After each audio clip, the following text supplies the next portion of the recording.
Everyone knew that Pete Charda was going to be a star athlete after winning the punt, pass, and kick competition and being selected onto the Babe Ruth All-Star team in middle school. His success in football continued at Mack High in 1981, where he was a 3-year letterman for the varsity team. Probably his greatest moment in high school was when he starred in The Quarterback Princess. Here we go, Grizzlies, here we go! Here we go, Grizzlies, here we go! Here we go, Grizzlies, here we go! Here we go, Grizzlies, here we go!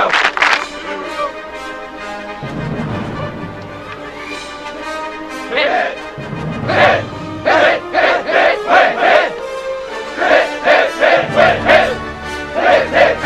Hit! So Pete, just remember, you were one of the stars of a great movie, of course. I'm sure that it was up for Academy Award, but we didn't make it.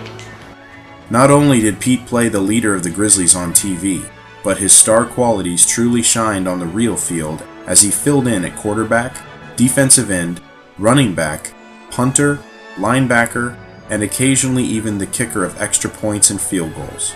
His versatility and leadership landed him a spot on the All-League second team as a junior and senior, once as a kicker and another as a linebacker, while being awarded as the Bears' most valuable defender in both seasons. Well, first of all, he was very physical. Secondly, he was one of those kids that really knew what was going to happen almost before it happened, and he was always basically in the right place, especially on defense. Pete won the team's offensive MVP as a senior after leading the Grizzlies to only one victory shy of the state playoffs, and a career winning percentage of 50% in a competitive Tualatin Valley League.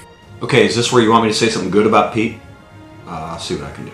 I think what sometimes gets left out with Pete is he was really like a coach on the field. I think Pete was always the guy that I think had his head on his shoulders. He was typically the team captain, guy that would interact with the coaches and call the plays. He always seemed to have a calm about him and a focus or seriousness that some of us didn't have when we needed it. You know, those things aren't measured in stats, but, you know, just as important. And I think Pete really excelled in that area too. Shouldn't be forgotten.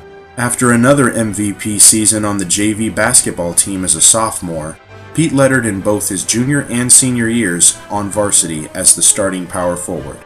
He used his height and physicality to ultimately become the Grizzlies' leading rebounder and scorer by his senior season.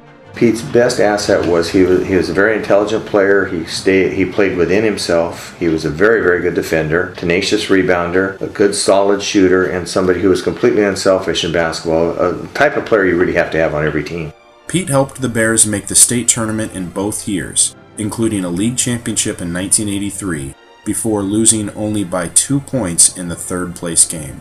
I think in basketball his best attribute was he was just a great teammate. He was very easy to coach. He was going to do whatever you asked. You didn't have to tell him anything twice. He shared the ball and got along with everybody. He just was a real good guy to play with and to coach. He made a play, loose ball on the sidelines. He dove for it, landed on his face and lost 3 or 4 teeth and blood coming out all over the place and never missed a game. Still was back for the next game.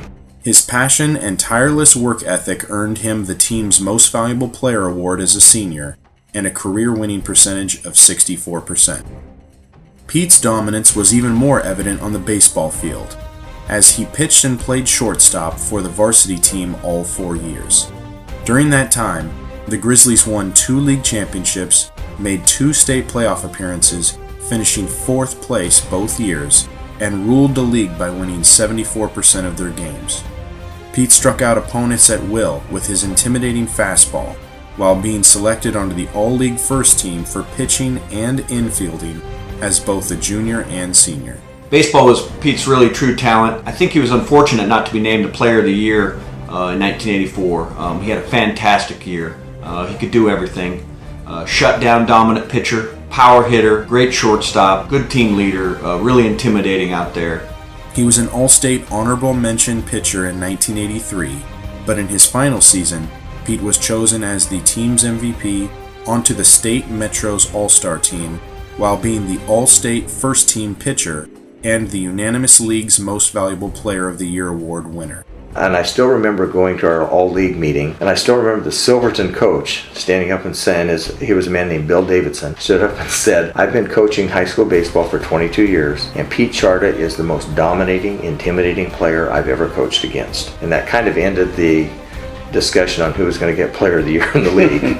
He rounded out his extraordinary MAC High career by being honored with the Presidential Fitness Award and the U.S. Army Reserve National Scholar Athlete Award for academic and athletic excellence, before graduating as a Gold Cord recipient in 1984.